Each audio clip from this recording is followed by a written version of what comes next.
തൊടുപുഴ നഗരസഭാ ചെയർമാൻ തിരഞ്ഞെടുപ്പുമായി ബന്ധപ്പെട്ട് ജില്ലയിൽ ഉടലെടുത്ത മുസ്ലിം ലീഗ് കോൺഗ്രസ് തർക്കം രൂക്ഷമായി തുടരുകയാണ്.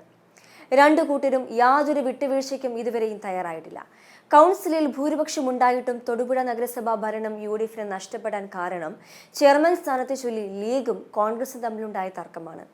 ഇത് പരിഹരിക്കാതിരുന്നാൽ മറ്റ് തദ്ദേശ സ്ഥാപനങ്ങളിലേക്കും പ്രതിസന്ധി വ്യാപിക്കുമോ എന്ന് യുഡിഎഫിന് ഭയമുണ്ട്. തദ്ദേശ തിരഞ്ഞെടുപ്പിൽ ലീഗ് 6, കോൺഗ്രസ് 5, കേരള കോൺഗ്രസ് 2 എന്നിങ്ങനെയായിരുന്നു നഗരസഭയിൽ യുഡിഎഫിന്റെ സീറ്റ് നില. ഒരു കോൺഗ്രസ് വിമതയെ കൂടി ഒപ്പം നിർത്താൻ യുഡിഎഫിനായി. ഭൂരിപക്ഷമുള്ളതിനാൽ ഭരണം പിടിച്ചെടുക്കാനാകുമെന്നായിരുന്നു യുഡിഎഫിന്റെ കണക്കുകൂട്ടൽ. ആദ്യ ടീമിൽ ലീഗിന് ചെയർമാൻ സ്ഥാനം നൽകാനും തീരുമാനമായി. എന്നാൽ കേരള കോൺഗ്രസിന് വേണ്ടി ലീഗ് വിട്ടുവീഴ്ച ചെയ്തു. എന്നാൽ കൂറുമാറിയെത്തി ലീഗ് സ്വതന്ത്രയും കോൺഗ്രസ് വിമതൻ സനീഷ് ജോർജിന്റെയും പിന്തുണയോടെ എൽഡിഎഫ് ഭരണം പിടിച്ചെടുക്കുകയായിരുന്നു. സനീഷ് ജോർജിനെ ചെയർമാനുമാക്കി. പിന്നീട് കൈക്കൂലി കേസിൽ പ്രതിയായ സനീഷ് ജോർജ് രാജിവെച്ചപ്പോഴാണ് വീണ്ടും യുഡിഎഫിന് ഭരണം പിടിക്കാനുള്ള സാഹചര്യം ഒരുങ്ങിയത്. ബാക്കിയുള്ള ഒരു വർഷത്തിൽ ആദ്യ 6 മാസം തങ്ങൾക്ക് ചെയർമാൻ സ്ഥാനം വേണമെന്ന് ലീഗ് ആവശ്യപ്പെടുകയും ചെയ്തു. കേരള കോൺഗ്രസും അവരെ പിന്തുണച്ചു. എന്നാൽ കോൺഗ്രസിനുള്ളിൽ ഇതിൽ എതിർപ്പുയർന്നു. നിലവിലെ സാഹചര്യത്തിൽ ആദ്യം കോൺഗ്രസുകാരൻ ചെയർമാൻ ആകുന്നതാണ് നല്ലതെന്നായിരുന്നു അവരുടെ വാദം. തർക്കം മുറുകിയതോടെ നേതാക്കൾ ഇടപെട്ടു. എന്നിട്ടും സമവായമുണ്ടായില്ല. തുടർന്ന് ചെയർമാൻ തിരഞ്ഞെടുപ്പിൽ കോൺഗ്രസും ലീഗും വെവ്വേറെ സ്ഥാനാർത്ഥികളെ നിർത്തി. അവസാന റൗണ്ടിൽ ലീഗ് എൽഡിഎഫ് സ്ഥാനാർത്ഥിക്ക് വോട്ടും ചെയ്തു. ഇതിന്റെ പിൻബലത്തിൽ എൽഡിഎഫ് ഭരണം നിലനിർത്തുകയായിരുന്നു. എൽഡിഎഫിന് തുടർന്നും പിന്തുണ നൽകാനൊന്നും ലീഗിന് ഉദ്ദേശമില്ല. അതുകൊണ്ട് ചർച്ചയ്ക്ക് തയ്യാറാണെന്ന് അവർ പറയുന്നുണ്ട്. അതേസമയം വീണ്ടും നഗരസഭാ ഭരണം പിടിക്കാൻ ഒരു സാഹചര്യം ഒരുങ്ങിയാൽ ചെയർമാൻ സ്ഥാനം തങ്ങൾക്ക് തന്നെ വേണമെന്നും ലീഗ് നേതൃത്വം പറയുന്നുണ്ട്.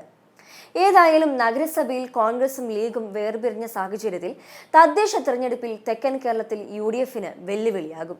7 ജില്ലകളിൽ തനിച്ച് മത്സരിക്കേണ്ടി വരുമെന്ന് കണക്കാക്കി മുന്നൊരുക്കം നടത്താൻ ജില്ലാ കമ്മിറ്റികൾക്ക് മുസ്ലിം ലീഗ് നേതൃത്വം നിർദ്ദേശം നൽകി. തൊടുപുഴയിൽ പ്രശ്നം വഷളാക്കിയത് കെപിസിസിയുടെ വീഴ്ചയാണെന്ന വിമർശനം മുസ്ലിം ലീഗിനുണ്ട്. തൊടുപുഴ നഗരസഭയിൽ തുല്യ സീറ്റുകളുള്ള കോൺഗ്രസും ലീഗും ചെയർമാൻ സ്ഥാനത്തിന് വേണ്ടി വാശി പിടിച്ചതാണ് മുന്നണി പൊളിയാൻ കാരണം. തെരഞ്ഞെടുപ്പിൽ കോൺഗ്രസ് തോറ്റതിന് പിറകെ ഇടുക്കി ജില്ലയിൽ ലീഗ് യുഡിഎഫ് വിടുകയും ചെയ്തു. മലബാറിൽ കോൺഗ്രസിന് നൽകുന്ന പരിഗണന തെക്കൻ കേരളത്തിൽ തിരിച്ചു കിട്ടുന്നില്ല എന്നാണ് മുസ്ലിം ലീഗിന്റെ പരാതി. തദ്ദേശ തെരഞ്ഞെടുപ്പിൽ കോൺഗ്രസ് പാരവയ്ക്കുമെന്ന് കണക്കാക്കി ഒറ്റയ്ക്ക് മുൻപോട്ട് പോകാൻ ലീഗ് സംസ്ഥാന നേതൃത്വം 7 ജില്ലാ കമ്മിറ്റികളോട് നിർദ്ദേശിക്കുകയും ചെയ്തു. മുസ്ലിം ലീഗ് മത്സരിക്കുന്നതും മത്സരിക്കാത്തതുമായ എല്ലാ വാർഡുകളിലും പാർട്ടി വോട്ടുകളുടെ കണക്ക് ശേഖരിക്കാൻ കീഴ്ഘടകങ്ങൾക്ക് നിർദ്ദേശം എത്തിക്കഴിഞ്ഞു. മാന്യമായ രീതിയിലുള്ള പരിഗണന ലഭിച്ചില്ല എങ്കിൽ തനിച്ച് മത്സരിക്കാനാണ് ലീഗിന്റെ തീരുമാനം. ആവശ്യമെങ്കിൽ സിപിഎമ്മുമായി പോലും സഖ്യമാകാമെന്ന സന്ദേശവും നേതൃത്വം നൽകിയിട്ടുണ്ട്. സഖ്യമുണ്ടാക്കിയ ശേഷം ലീഗിനെതിരെ കോൺഗ്രസ് മത്സരിക്കുന്നതും യുഡിഎഫ് വിമതന് കോൺഗ്രസ് ചിഹ്നം അനുവദിക്കുന്നതും ലീഗ് വകവെച്ചു കൊടുക്കില്ല. ആലപ്പുഴ യോഗത്തിന്റെ പ്രധാന അജണ്ടയും ഇത്തരം വിഷയങ്ങളാണ്. അതിനിടെ പ്രശ്നപരിഹാരത്തിനായി കോൺഗ്രസ് നേതൃത്വം ലീഗ് നേതൃത്വവുമായി ബന്ധപ്പെടുന്നുമുണ്ട്. തെക്കൻ ജില്ലകളിലെ തദ്ദേശ സ്ഥാപനങ്ങളിൽ ലീഗിനേക്കാൾ ശക്തി എസ്ഡിപിഐക്കാണ്. ലീഗ് പിറകിൽ പോകാൻ കാരണം കോൺഗ്രസ് ഒതുക്കുന്നതുകൊണ്ടാണെന്ന് ലീഗ് കണക്കാക്കുന്നു. ലീഗ് നിലപാട് കടുപ്പിക്കുന്നതിന് പിന്നിൽ ഇതും ഒരു ഘടകമാണ്.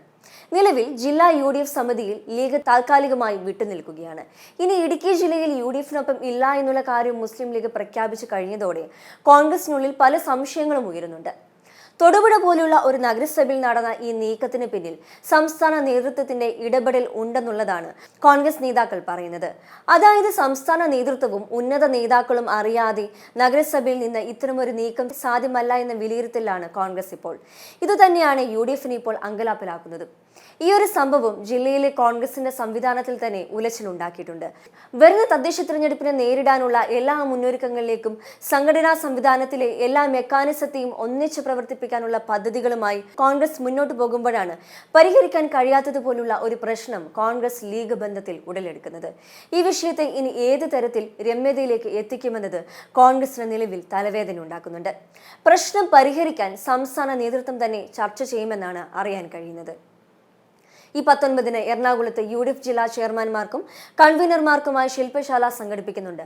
ആ ദിവസം പ്രശ്നം സംബന്ധിച്ച് സംസ്ഥാന നേതൃത്വവുമായി വിശദമായ ചർച്ചയ്ക്ക് വഴിയൊരുങ്ങാൻ സാധ്യതയുണ്ട്. പ്രശ്നം സമവായമായില്ലെങ്കിൽ 22-ന് തൊടുപുഴ നഗരസഭ വൈസ് ചെയർപേഴ്സൺ ജെസ്സി ആന്റണിക്കെതിരെ യുഡിഎഫ് നൽകിയ അവിശ്വാസം പരാജയപ്പെടുകയും ചെയ്യും.